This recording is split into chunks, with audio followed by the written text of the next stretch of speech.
Waweru, KTN News in Nairobi.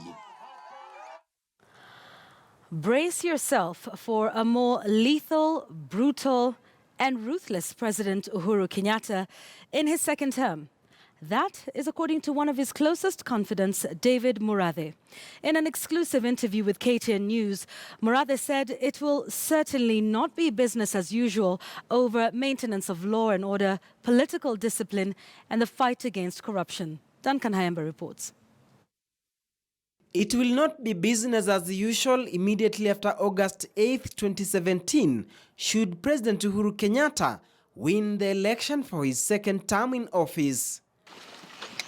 Kenyans can prepare for a complete transformation of the Uhuru government and service provision. For the first time, one of his closest associates and strategists, former Gatanga Member of Parliament David Murathe, has disclosed what may as well be the blueprint for Uhuru's legacy. He remains focused on where he wants to take this country.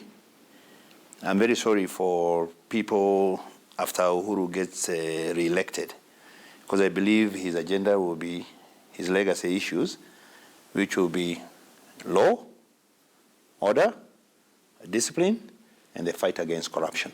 And it would appear that the president will follow the script right from where he sacked cabinet secretaries who are implicated in corruption.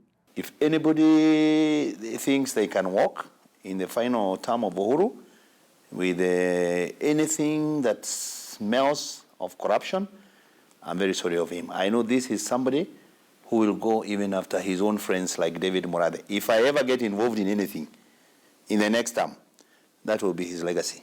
He will jail all of us. That you can take to the bank. Corruption has been a persistent thorn in the flesh for this government. Why didn't he start immediately took charge? Why wait for the second term? Because when he got in, you first have to deal with the establishment. You then put systems in place. And those systems, he's the only guy who has sacked 6 ministers, ever. Not just in Kenya, around Africa. On allegations, mere allegations, most of whom have never been convicted. There has been no evidence, but there were allegations. He asked them to step aside. He did not return them to government.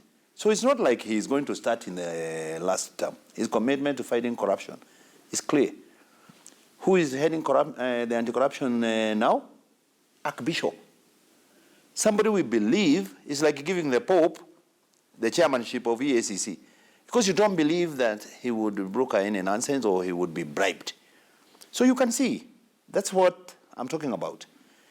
In the next term, because sometimes in the first term, while you settle down and you know who is who and who is doing what, it takes time. The Jubilee administration appears to see consolation in the constitution, saying it has weakened the president's powers in addressing graft. These are some things we may have to look at even going forward and ask Wananchi to give him back the power to issue executive orders.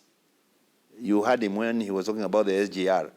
He's saying he has never signed any death warrants for anyone, but on this one, he will pray to God to help him so that he signs anybody trying to do any sabotage. The president has been accused of shielding individuals linked to corruption cases just because they are close to him.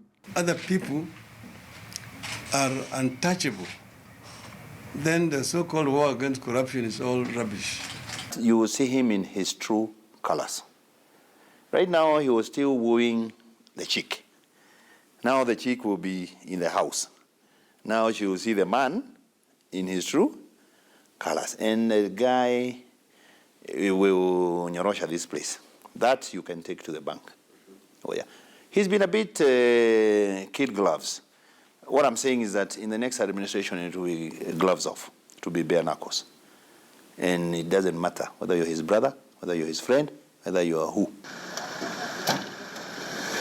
And that is why he says Uhuru Kenyatta is determined to get a second term in office. Duncan Hayamba, KTN News.